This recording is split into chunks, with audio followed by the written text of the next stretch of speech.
भैया के लिए पिंड दान किया, गया श्राद्ध करने गए। गया कहाँ है? बिहार में। बिहार में गया, जहां लोग तर्पण करने पितरों का जाते हैं। कभी कभी गया श्राद्ध करने से भी पितरों का तर्पण नहीं होता, तो गया श्राद्ध करने के बाद श्रीमद् भागवत कथा जरूर करानी चाहिए, या भागवत का मूल पाठ 18,000 श्लोकों करा देना चाहिए। तो भागवत करा देने से पितरों का तर्पण हो जाता है। तो ध्यान दें, गया पिंड से गोकर्ण के द्वारा धुंधकारी का उद्धार नहीं हुआ, तब गोकर्ण को श्रीमद् भागवत की कथा धुंधकारी को सुनवानी पड़ी और 7 गांठ का बांस कटवाया, काला झंडा लगा दिया, धुंधकारी उस बांस में बैठ गया। प्रथमे चा तथा सेयम प्रथम ग्रंथि विभेदनम। पहले दिन की कथा विश्राम हुई तो पहली गांठ फट गई।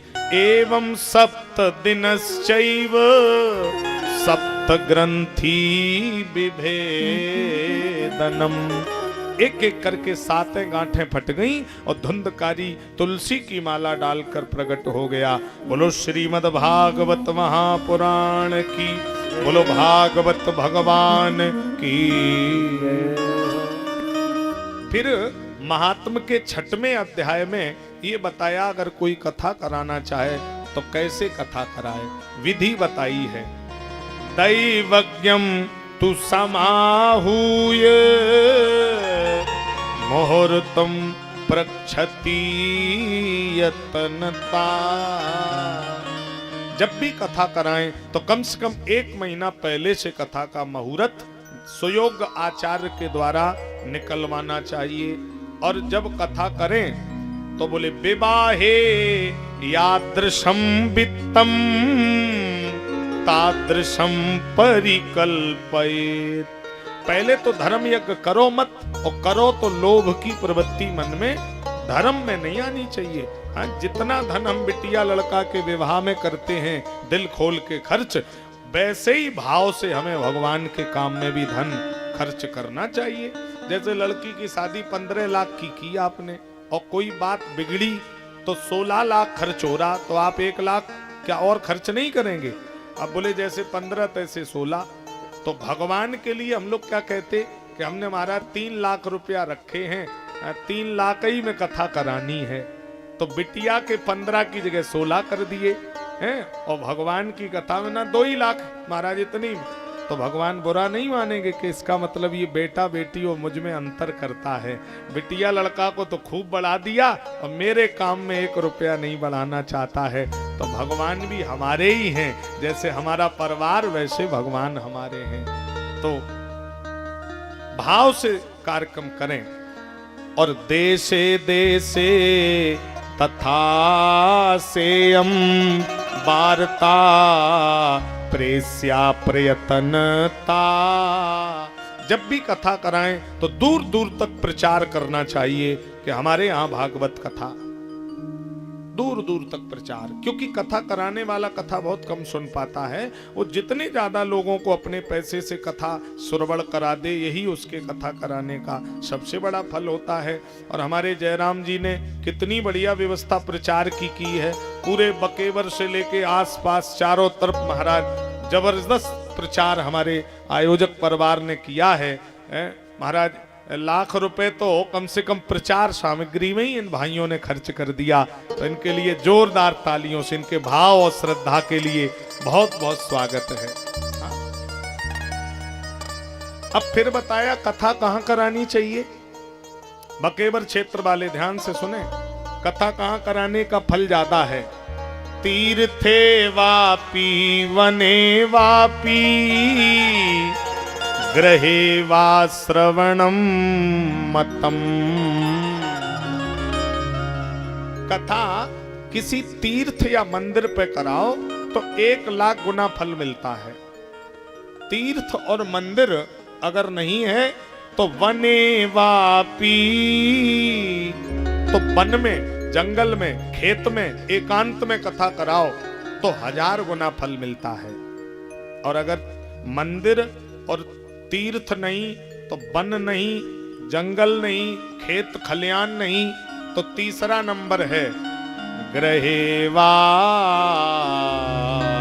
श्रवणम मतम। तो घर में कथा कराओ तो 100 गुना फल मिलता है। घर में 100 गुना, वन में 1000 गुना, और तीर्थ और मंदिर पे 1,00,000 गुना। और तीर्थ और मंदिर के किनारे अगर कोई नदी या कोई पानी बहने का कोई स्रोत अगर है तो वो तीर्थ अपने आप में महाराज तीर्थराज प्रयाग के समान हो जाता है। और यहाँ आप कथा सुन रहे हैं, पांडरी बाबा का पावन धाम है तो ये तीर्थ हो ही गया। खेत हैं, आसपास पेड़ पौधे हैं तो ये वन भी हो गया, और आसपास मकान भी हैं, घर भी हो गया। और चौथी चीज और मिल गई, यहाँ बगल में बंबा भी है जिसमें पानी बहता है। तो यहाँ चारों चीजें हैं। यहाँ 1,00,000 गुना फल नहीं, 1 करोड़ गुना फल प्राप्त होगा जो यहाँ 7 दिन बैठ करके कथा श्रवण। ये सबसे उचित और सबसे अच्छा स्थान ये धर्मशाला वाले लोगों ने चुना है। स्थान के मामले में आपने 100 नंबर पूरे प्राप्त किए हैं। हाँ, तो ये सबसे सिद्ध और उच्च स्थान है। तो फिर बताया विशाला वसुधायत्र तत्कर्तव्यम तत्कथा स्थलम। विशाल भूमि होनी चाहिए, और रोज सवेरे गाय के गोबर से व्यास गद्दी के सामने थोड़ा लिपवाएं और हवन कुंड को थोड़ा सा लिपवा दें। और वहां सुबह गणेश गौरी का पूजन हो, जवारों को जल से दोनों टाइम सींचा जाए। जवारों की बड़ी सेवा यजमान परिवार को करनी चाहिए। माताएं ब्रह्म मुहूर्त में व्यास गद्दी की परिक्रमा लगाएं। परिक्रमा लगाने से भागवत वन वांछित फल प्रदान करती है। ये भागवत क्या है? कल्प वृक्ष है। इसको जो जितनी सेवा इसकी करेगा, भागवत बड़ों बड़ों बांझों को पुत्र संतान प्राप्त करा देती है। भागवत धन धान प्राप्त करा देती, भागवत यश कीर्ति प्राप्त करा देती, भागवत दीर्घायु प्राप्त कराती है। तो भागवत की परिक्रमा लगाने से माताओं की समस्त मनोकामनाएं भगवान पूरी कर देते हैं। कथा सुनी कैसे जाए? 7 दिन छौर कर्म न करें। छौर कर्म का मतलब है बाल बनाना, शेविंग करना, नाखून काटना। परीक्षित जी, आपके लिए ये बिल्कुल नियम लागू रहेगा। 7 दिन बाल शेविंग कुछ नहीं करेंगे। और महाराज फिर बताया कथा सुने कैसे? व्रत रहकर कथा सुनी जाए, ये नियम है। व्रत रहकर कथा सुने। फलाहारेण वा भाव्य मेक मुक्तेन वा पुनः। अगर मुक्ति प्राप्त कथा सुन के करनी है तो फलाहार रहकर के कथा को सुने, व्रत रहकर कथा सुने। अगर शरीर में किसी के कोई दिक्कत है, शरीर में किसी के कोई दिक्कत है, शुगर है, डायबिटीज है, हार्ट की समस्या है, तो देखो भागवत में जरा सी छूट दे दी गई।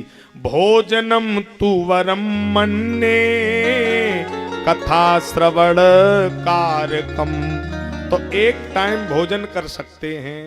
हाँ, तो अगर कोई दिक्कत हो तो शाम को एक टाइम भोजन ले लेना, दिन में लेकिन व्रत रहना है। दिन में दूध है, फल है, आलू है, यही सब हल्का लेकर के कथा में बैठना है।